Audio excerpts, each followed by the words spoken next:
All right, getting into part two of our coverage of the annual disaster of the Woke Awards, formerly known as the ESPYs. As I promised you guys yesterday, we're going to reveal the ratings later in the video, and we're going to combine it with the statement of victimhood that was released by Aliyah Boston on Wednesday. I'm drinking my coffee early this morning, watching the first two episodes of The Captain, the ESPN-produced documentary about the life and career of Derek Jeter. It was captivating television. It really was. It reminded me of how great ESPN can be when they focus on sports and leave the politics out of it. The first episode, it centered around Derek Jeter's family and his upbringing. His parents, they seem like great people. It's clear that Derek Jeter was raised in a good home. He had loving parents. They raised him to believe that he could accomplish anything that he wanted to accomplish. They raised him with morals, with a good work ethic.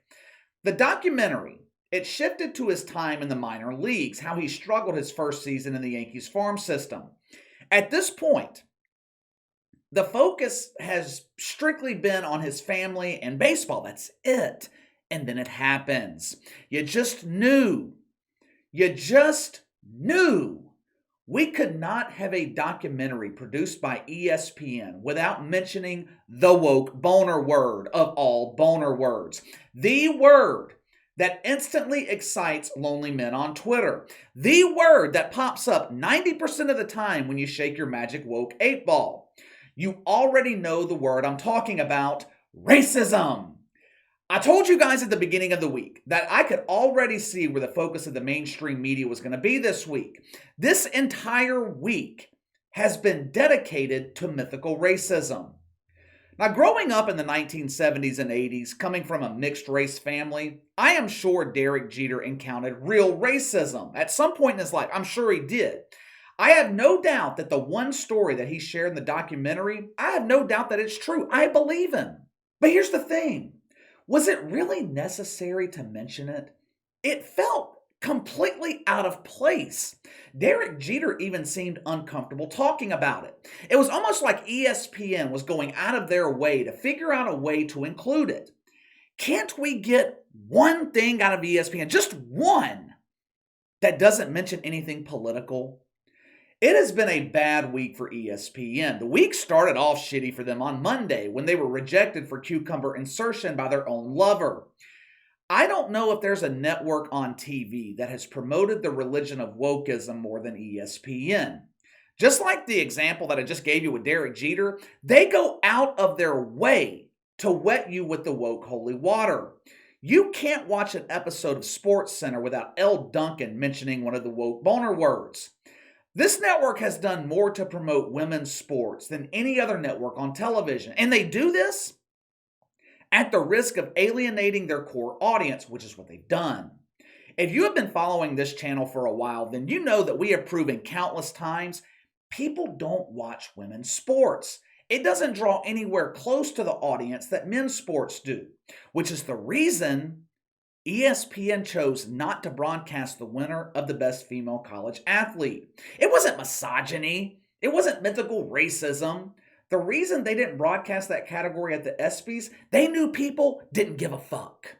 But you can't speak logic like that to the shitfucks who attend Woke United Methodist. No. Logic? That is a foreign concept to those initiated in the butt bongo. Refusing to invite nominees in the Best Female College Athlete category, that's a clear case of mythical racism, damn it! Don't take my word for it. As you guys know, I'm no expert in mythical racism. Check out the explanation from the winner of the ultimate victim of the week, Aliyah Boston. I am used to this. It's the erasure of black women. They always brush it off as a mistake.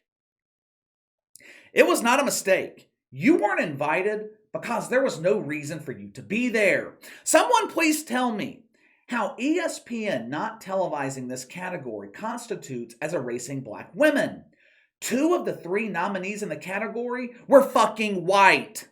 I didn't see them bitching and complaining about ESPN erasing white women. Award shows, they cannot include every category. There's not enough airtime on television to include every category. They're going to include the categories that people care about the most. Yes, ESPN televised the best female college athlete last year. They did. But it wasn't because a white girl won the award. They televised it because the mainstream media was focused on female empowerment. They thought people actually cared. Turns out, the only people that cared were in the media. The rest of America, they didn't give a fuck. As expected, ESPN folded to social media pressure like they always do. Woke Twitter went into overdrive. They were not gentle with the cucumber, they were shoving it forcefully. They end up sending a pity invitation to Aliyah Boston, which made the situation even worse. Unlike other nominees who were invited to the ESPYs, Aliyah Boston, she did not receive a cucumber with her invitation. She didn't receive hand lotion or a copy of the woke Bible. She received a simple text message from an intern working at ESPN that read, "If you really want to attend the ESPYs, we can arrange a seat for you in the basement. You won't be able to see the show, but you'll be able to hear it." Nancy Armour, at USA Today, she claimed ESPN not inviting Aliyah Boston to the ESPYs was a form of oppression. Oppression? Are you out of your fucking mind? Clearly, Nancy Armour doesn't understand oppression. People living in Sri Lanka, a country who was essentially forced to go green several years ago and now doesn't have food, power, or water, those people are oppressed. Not being invited to an annual gathering of the shitfucks at Woke United Methodist, that's not oppression. If anything, it's good luck. It's like not being invited to a wedding. Aliyah Boston, she should be thanking ESPN for not inviting her, not complaining that she wouldn't be given a woke hug. Nancy Armour said, "It is up to people with privilege to adjust their behavior. You must consider in advance whether your actions will be viewed as discriminatory or marginalizing." This right here, that mentality right there, this is why people reject wokeism. Why should the rest of us have to consider your feelings when making a decision? Fuck your feelings. It is not your right to be included on the televised portion of an award show. It's not your right to be invited to the event.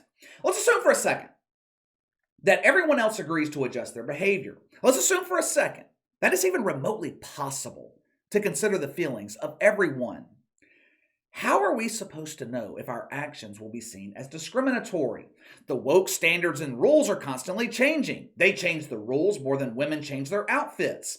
1 second, men are not allowed to have an opinion on abortion. A second later, men are only allowed to have an opinion if they have the ability to get pregnant. One day, they focus on getting women's sports into the mainstream. The next day, the women's soccer team in England makes it into the mainstream, but it's not good enough because the players are white. There's not any diversity. All of these women are white. Plus, none of them have any facial hair. We want to see birthing people like the men who play in the WNBA. Those are real women. There is no way to please these people. Aliyah Boston has hurt feelings because she wasn't invited to the cucumber charade. Tough shit. Get over it. Who in the fuck would want to witness that bullshit in person anyway? Hell, ESPN can't figure out a way to get people to watch it on television. 2 years ago, the ESPY set record low ratings. Only 482,000 people watched. Who were the hosts? America's favorite prepubescent boy, Megan Rapinoe, and her husband, Sue Tweety Bird. Ever since ESPN was born again and turned the ESPYs into the annual Butt Bongo celebration, the show has struggled to draw an audience.